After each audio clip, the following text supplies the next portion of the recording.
Welcome to UK Business Show. Today's episode is brought to you by World Outsourcing Solutions, helping business owners with virtual assistant services and business growth systems. Here's your host, UK Kachidori. Hi everyone and welcome again. Thank you for joining me. Today the title of our interview is 3 Financial Planning and Investment Management Mistakes Every Business Owner Needs to Avoid. And today I'm very privileged to have on the show Jen Mulder, who is a financial expert, to talk to us about this area. If you're a business owner or maybe you're getting started, this is one of those areas that you really need to master for your money to go a long way and for you to enjoy what you're doing. Jen, thank you for joining us. Thank you for having me, Yukai. I'm happy to be here. Incredible. Now, Jen Mulder is the founder and the principal of a company called Pathway Financial Services, which offers a free-only financial planning and investment management services to clients throughout California. She's a graduate from UCLA Personal Financial Planning Program, and also Jen is a member of the Los Angeles chapter of Financial Planning Association.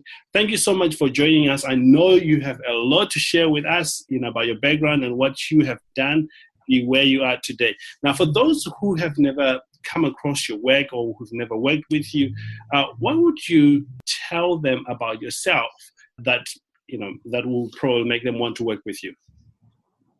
Well, Yukai, what I tell people is that there are a lot of advisors out there offering financial advice, and it really is about finding someone that you trust, whom you can relate to, and who listens to you.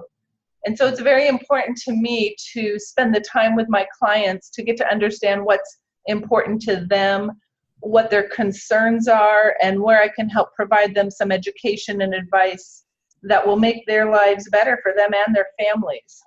Incredible. One of the things I admire about you, in fact, why we have you on the show, is your diligence in looking after your clients, especially in this area. In fact, just before we jump on the show, you were telling me that you were up early looking at the markets because there is something happening on the markets. Tell us a bit about that. Sure. Yes, it's been an exciting few days in the market.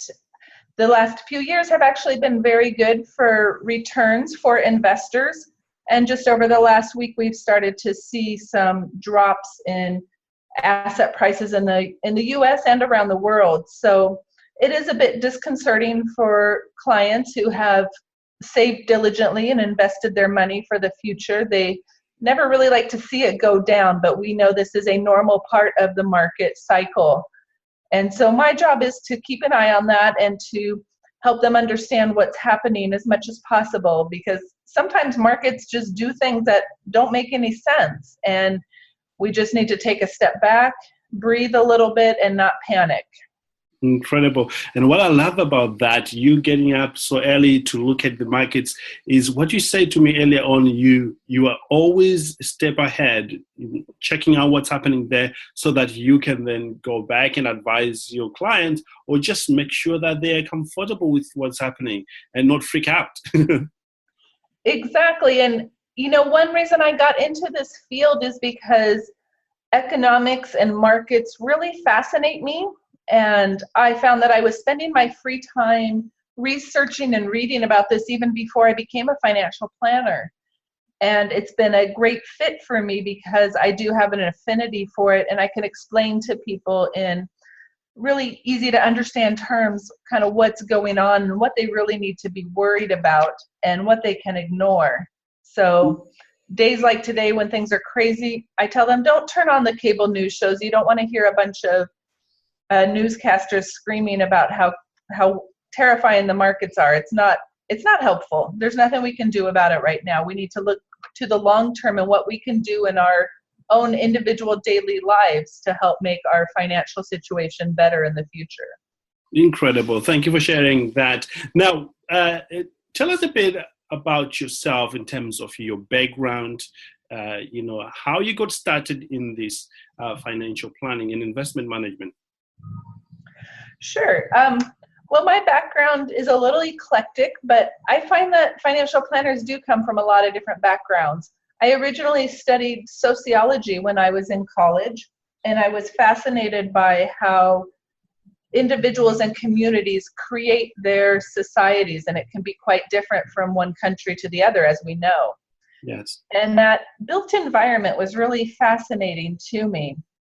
And I thought that I might go into perhaps urban planning or some other area where I could really help communities build more sustainable environments. But I found that urban planning tends to have to work very closely with government, and you have to be in the bureaucracy. And Right. that really wasn't for me. I'm a little bit more entrepreneurial than that. And so it wasn't really a good fit. And when I found that there was this career of personal financial planning, which I didn't know about, I was really inspired that I could help people in their daily lives make good decisions, and I could use my own personal knowledge and passion about markets and economics and financial planning products to help other people who weren't really understanding what their choices were and what they should be doing. Incredible. And would you say you've got training behind you to support the work that you're doing? Yes, absolutely. So you mentioned earlier that I graduated from the UCLA Personal Financial Planning Program. That was back in 2008, 2009. It's a 2-year program that covers all the basics of insurance and estate planning, of course, investments, but also saving for the future, all the different aspects that we help our clients with on a daily basis. Okay. And that training qualifies a person to sit for the Certified Financial Planning exam, which I have done, and I'm in the final steps of finishing up that certification. Beautiful. Incredible. And then just in my daily personal life, I was already helping my colleagues at work sign up for their 401k and talking to them about different investments and explaining college plans when they had children and how they could start with just maybe even $25 a month to put money away for their kids to have for college. So I've been kind of doing this pretty much my whole life. I just didn't realize that you could have a career and be paid for it until about 10 years ago. Incredible. Obviously, you've been doing it for 10 years. Would you say, are there some major breakthroughs you are happy to share with our audience, or from the work that you've done, maybe for clients or for big companies? I think the biggest takeaway that I've learned over the past 10 years is that you need to just get started. Even if it's a very modest savings plan, if you just get started, you'll start to see that investment account grow. And it becomes very inspiring for you to do even more for your future. So when I was in my early 20s and first working at a full-time job, someone tried to convince me to join the retirement plan there. And I kept thinking, well, I can only save like $15 a paycheck or $20 a paycheck. That doesn't really make any sense. I'm going to wait till I'm older and make more money, and then I'll save then. Right. And that was a big mistake that I made, because saving in your 20s is just the biggest gift you can give to yourself down the road. It makes all the difference in your retirement plans for the future. Absolutely. Absolutely. And I'm glad that business owners, we do have certain individuals that are in that age bracket, and to be forewarned really is to be forearmed, and you'll be able to take this knowledge and apply it, in your business or even in your personal life. Jen, let's switch gear and talk a bit about the mistakes which you see a lot of people, including business owners, make when it comes to financial planning and investment management. Yeah, absolutely. I think as a business owner myself, I can attest to this, that when you're starting your business, you pour your heart and soul into it. You really want it to work. This is your passion. This is your dream. It's your baby. Exactly. It can be very tempting to overspend, to maybe put some things on credit cards if you don't have enough cash to begin with. Right. And I made some mistakes along the way as well. I paid for marketing schemes, and I paid for some software I didn't need. And I was just so excited about the business. I wanted to try everything.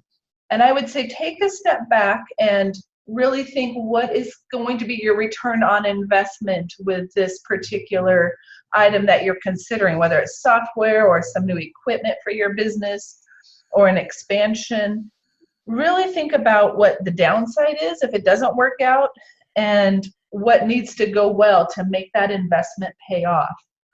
Because every dollar you spend is a dollar you're not keeping for yourself and your family. And investment is important in your business, but you want to make sure you invest in the right things and not just the most exciting thing that's come across your desk. Incredible. I know you touched a bit on this, about why people do that. Are there any other reasons why people make this first mistake? Well, I think it's just, again, excitement and having heard that, you need to spend money to make money, you need to invest in yourself. All of these are kind of cliches that we hear, and they do have some value, but you still have to think very carefully because you don't want to load up your business with a lot of debt right off the bat if it can be helped. So I think talking to other people in your business, people who have been successful, looking at what other companies are doing is always a good reality check, because I found, for example, I spent a lot of money in my first year on a very fancy software package that honestly, it didn't really help bring me any new clients and it didn't save me any time. It just produced these great fancy reports that I thought were important.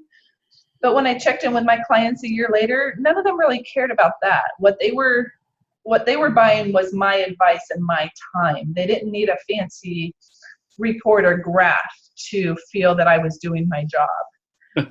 This sounds so familiar because I had this similar experience years ago when I was starting out. Because when they sell to you these softwares, they make you think that you need this. Yes. Yes, and that's marketing at work. So we all have to be kind of on guard against that, both in our personal life and in business, because the car company's job is to convince you that you need a new car. I just had a conversation with a client this morning who saw the Jeep commercial during the Super Bowl this past weekend and now feels he needs a new Jeep. And this is a gentleman that never leaves the city and just bought a new car 3 years ago. So we had a good conversation about that. Incredible. Now, suppose one of the listeners today, has already made that mistake. In fact, they're spending a lot of money. How can they fix this now in light of what you're sharing? Well, we all have to kind of own up to our mistakes and deal with the consequences of that. So if you've already taken on a bit of debt and you're regretting that, all you can do is move forward and find the best way to pay that off. And one thing I'll look at with some of my business clients or personal clients is, might there be a way to refinance that or restructure the debt to make the payments more affordable over time? But also it just is always a good cautionary tale for going forward. One thing I hear from business owners a lot is, it's tax deductible for my business, so it's okay. Well, sure, it's nice to get a tax deduction, but let's say you're spending $1,000 on a piece of software and you're in the 30% tax bracket. You've saved $300 in taxes, but you've still put $1,000 that has gone out the door of your money. So you would have had more money if you didn't spend that. So I always caution people, don't look at a tax deduction as a reason to spend or invest in something. The reason to do it has to be because you absolutely need that for your business, or it's going to bring you new clients or more profitability. Absolutely. Glad you're sharing this. It's one of those things that you can overlook, especially when you are getting started. Oh yeah, this because your accountant has told you that. So to just have that mind shift is very helpful. Jen, are there any other mistakes that you see most business owners do that stops them from becoming successful with financial planning or even just the investment management, other than what we've talked about? Sure. I definitely see a lot of business owners who don't pay themselves enough out of the business profits. Right. Now, it's an important balance. You want to invest back into the business so it can remain strong and continue to be profitable. But you also need to start paying yourself so that you are remaining financially sound in your personal life. And it's a conversation that we have over and over with our business owners. And really, it starts when you're planning the business and making your projections. You need to build in a salary for yourself out of those projections that's appropriate for the industry that you're in and for what you could be earning elsewhere. And you have to think about the fact that as a business owner now, you're providing for your own benefits that if you were working for someone else, they might pay for your health insurance and they might contribute to your retirement plan. Right. And they would add to Social Security for you. But as a business owner, all of that is on you. So the salary that you're looking to pay yourself might need to be about 30% higher than what you would get in the private market to make up for all those lost benefits. Incredible, because if you don't, you end up saving everyone else apart from you. Yes, exactly. And, it's not all about money, of course, being a business owner. A lot of people do it because they love the challenge of it and they want to have a little more control over their own business and personal life. But you do, at the end of the day, need to be able to take care of yourself and your family, and you want to be financially secure down the road. So it's important to think about these dollars and cents items from the very beginning when you're planning your business. Incredible. Absolutely incredible. In light of what you've just shared, are there any other major mistakes that you see over and over and over about this subject that you'd like to share with our audience? Well, I think one of the biggest mistakes I see, and this isn't particular to business owners, but to people in general who are new to investing, or maybe they've been even investing a long time, it's really easy to get caught up in the excitement of something new and kind of sexy, so to speak. So last year, it was Bitcoin. People that bought a Bitcoin for 100 euros saw it go up to 16,000, 18,000. Correct. And that was so exciting. But what happens is people buy in when it's very exciting and there's already been a lot of gains. And now we see that Bitcoin is back down to, I think it was 5,000 or 6,000 this morning. So that chasing of the newest exciting thing that's out there is a mistake I see. I had a young man who was a client for a few years, and last year he cashed out his accounts in September because he was going to invest it all in Bitcoin. And I haven't talked to him recently, so I don't know how he's going. Hopefully he sold when it was very high and yes, didn't have a loss. But that's a problem that I see. And it might be a new hot stock that people are very interested in. Tesla was one that a few years ago, everybody here in the US wanted to invest in that. And it can be very damaging to your portfolio to chase these really exciting names that are happening. It's very rare that people tell you about how they bought something at a very high price and then lost all their money. People only tell you about how they bought something really low and made a ton of money, but turns out somebody had to sell and lose that money for them to make it. Yeah, indeed. So what should they do instead? If you're sitting down with them and they come up with a new project, what would you say to them? Look out for this, for this to be worthwhile in the long run. Do you have something like that? In investing, I'm a big fan of being diversified. And the old adage, don't put all your eggs in one basket.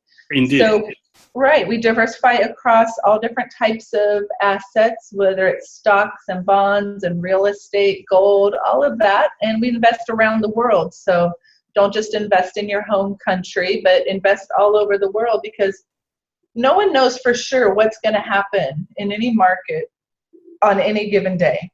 But what we can know is, looking long term, how different assets have grown over time. So it's really about taking a long-term focus, be diversified, keep your costs as low as you can. And when you're getting advice, be sure to work with someone that you're paying their fee. If you're working with an advisor and they're not charging you, that means they're earning a commission off of what they sell you. And so somebody else is paying them a commission to sell you a product. that product is maybe not going to be in your best interest. So when you pay for the advice, you're getting the best advice out there. Incredible, absolutely incredible. While we're talking about the advice, maybe there's somebody who is in that stage of looking for a good financial planner, or somebody to help them with that area. What criteria should they use to identify who is best for them and who's going to be on their side, so to speak? Absolutely. I believe it's extremely important to look for an advisor who operates on a fee-only basis. And what that means is that only the clients pay fees to the advisor. The advisor does not get commission or kickbacks from anybody else. So that's very transparent. And then you want to look for someone that operates under the fiduciary standard. Here in the US, we have a couple different standards where financial service professionals can give advice. And the fiduciary is the most comprehensive. What that means is that the advisor needs to give you advice on what is in your best interest for you and your family. So for example, it might not be in your family's best interest for you to take out a loan against your house and invest it in Bitcoin. And a fiduciary advisor would never advise you to do that. But another advisor who is on a commission basis and working under a lower standard, they could recommend that. And I've seen people recommend that, to take the equity out of your home and invest it in the market or in another scheme of sorts. Right. But then what you're doing is putting your house in jeopardy. So you really want to look for someone that's operating under the fiduciary standard. So those are the first two kind of criteria I would recommend. And then you look at their background, look at their years in service, their experience, check out their record. There are regulatory agencies here in the US. You can go to FINRA's broker check to see if there are any complaints lodged against this person. You can get a sense of their background that way. And then ask to talk to a few of their clients. And you can get a sense from those clients about what their approach is and how they feel about them. Of course, they're going to send you to their most satisfied clients, so you're getting a little bit of a skewed view, but you can still learn a little bit that way. Indeed. And and what is the mindset I, as a business owner, need to have when choosing that particular person to help me? Well, I think once you do that due diligence, it also comes down to kind of a gut check. You want to feel that this person is trustworthy, that they're listening to you, that they're hearing what your concerns are. And the best way to do that is really in an in-person meeting. If you show up at that meeting and they're trying to tell you all about the hottest stock that they have to offer and the great returns they got last year, and that might not be the best fit. You might want to find someone that's going to ask you about your goals and about your values, ask you about your family and what you're trying to achieve. That's a really good start. So I'm a big fan of do your due diligence, but also trust your gut, because if you don't like and trust this person, if you don't think they're looking out for your best interests, you're probably right that that's not a good place to be. Indeed, absolutely right. Jennifer, you're doing such an amazing job helping us here understand this very important area. Now, I want to talk to you as an entrepreneur, because I know you are one, and many of the listeners are entrepreneur out there trying to make their product, be reaching a lot of people. How do you do it? What drives you? That's a very good question. Well, I want to financially provide for my family, so that's one driver for sure. But I also really just enjoy what I do. And a lot of the research that I do on a daily basis, I would be doing regardless. I'd be reading articles about the market. I'd be reading about the economy. I'd be taking classes in economics, even if this wasn't my job. So passion drives me, but also that sense of responsibility to my clients. I have about 65 clients that I work with on an ongoing basis now. And I know that they depend on me to bring them new ideas for financial planning and preparing for their future, and new ideas about investments, and also looking at whether those new ideas really make sense, or maybe we don't want to invest that way. We want to keep going with the way we're doing. So there's that passion that drives me, that sense of responsibility to my clients, wanting to do a great job for them, and also just wanting to build something that will help to take care of my family in the long term. So that's what gets me up in the morning. Beautiful. This is well said. Now, you mentioned 65 clients. Now, for somebody who is just getting started, what would be your advice in going about getting clients? Because it's not an easy thing just to walk in and get a client. There's a process. How do you go about getting your clients? Yeah, it is a process, and it's one that takes practice and it takes confidence. So first of all, you need to be prepared to offer something of value to the clients. So whatever your field is, make sure that you have got the education, the experience, the knowledge, whatever it is that you need to be able to offer a service to clients that they are willing to pay for. And then that might involve working for somebody else that is already successful in your field if you need some experience on the ground. Myself, when I was finishing up my classes with UCLA, I didn't feel ready to start working with clients yet. So I took a job with another financial advisor who'd been working in the field for 25 years. And that happened to be in the summer of 2008, which was that last big financial crisis, if you remember. I do. So I didn't have any clients at that time, but I got to sit next to her and listen to her take phone calls from clients, explain what was going on, try to assuage their fears. It was an amazing learning experience. And at the same time, I got to see how a financial planning practice could be structured on the ground, because they never teach you that in school. They don't tell you about how to maintain a client file or how often you should call them or what sorts of things you need to do to open an account. You have to learn all of that kind of yourself. So I did that for a few years, and to start getting my own clients, I went a little bit of an old-fashioned route. So what I did was I went to my family and friends and said, look, I don't want you to pay me to be your financial planner, but can I practice on you? Can I show you what I've learned? Let me do a free financial plan for you, and you can ask all the questions, and this will help teach me how I need to speak to clients and how I can explain things. So it was a great learning experience for me, and I saw that they really valued what I was bringing, and not all of them became clients, but some did, and they insisted on paying me to help them because they could see I was offering something more than what they were getting currently. Incredible. Absolutely incredible. I know you do a lot of professional networking as well in our previous conversations. Yes, networking is extremely important. So once I developed that knowledge and confidence that I knew I could help people, then it was about meeting new people, because there's only so many people in your own little circle of friends that you're going to be able to help. But I did some volunteering with a charitable organization that I believed in and served on their board, and I met a lot of people that way.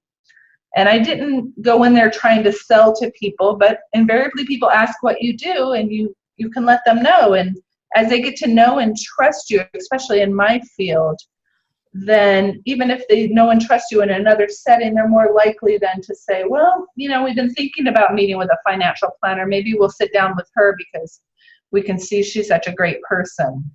Yeah. So that was really helpful. Mm-hmm. You've created rapport before. Exactly. Incredible. Jen, as we're coming toward the end of our time here together, and you've got such a lot of knowledge that I'm sure our audience would love to connect with you. Do you have any service that you would want to make available to our audience? Yes, absolutely. So one of my most popular programs is an annual ongoing financial planning and investment advice service. And so what's important to me, a lot of financial advisors only work with people that have a large portfolio already. They might require that you have $100,000 or $500,000 to work with them. But I like to work with everybody. And so I've developed a plan where people can pay a monthly fee and access my services for a customized financial plan for them and their family and their business if they have one, and also manage investments for them, especially for younger people who maybe just have investments out of 401k at their job. This is really helpful because they're never quite sure. A lot of people have questions. Which investment should I choose at my 401k? Or how much should I put in each month from my paycheck? And then when annual enrollment rolls around, we have to choose new insurances and which one should I choose? So all of those are things that I help my clients with. And we just set up a monthly payment plan, and they're able to access all of that without having to have a huge portfolio. So similar to paying your cable bill every month, you can also pay a financial planner. And I'm not the only one. There are others in the U.S. now that offer this service and are really trying to make sure this advice is available for everybody out there who wants it. Outstanding. And where can people find you should they want to partake of that? The best place is to go to my website, pathwayfinancialservices.com. And there's a button on that home page after you read all about the different things that I offer in my approach. There's a button where you can set up a phone call for a complimentary initial consultation, and we can talk more about your specific needs and what would be the best plan for you. Incredible. And are you on social media as well, Jen? I am. You can find me both on Facebook and on Twitter. Incredible. All you have to do is type in Jennifer and you'll be able to find her. That's Jennifer. Let me spell that for you. Jennifer Mulder, as in Mulder. And in fact, you can find more details under this podcast with links where you can find Jennifer from there. Jen, as we come to the end of our time, is there anything else that you want to share with our audience? Maybe something I've not asked you about, or something you just want entrepreneur to remember as a result of us being here together? I think the best thing that people can remember is no matter how much you can afford to save, just get started saving. Put something away for the future. And as you see that grow, you'll be motivated to add more, and your family will thank you down the road. You'll thank yourself down the road. Outstanding. Well, thank you, Jennifer, for a great interview. And I'm sure business owners in our audience have a much clearer understanding of the mistakes that financial planning and investment that they can avoid. And that has been so very helpful and educative. We do wish you all the best in your endeavor and hope to have you here on the show sometime again soon. Thank you, Yukai. It was wonderful to be here. Indeed. If you're just joining us, any question that you may have, send us to support@worldoutsourcingsolutions.com. Alternatively, reach out to Jen on those medium that she has provided. Alternatively, just click the link below. You'll be taken straight to her website, and you get the support that you need. So don't stay away. Just make use of the resources available to you. Again, thank you for being with us, and to you very, very soon. Thanks, Jen. Thank you.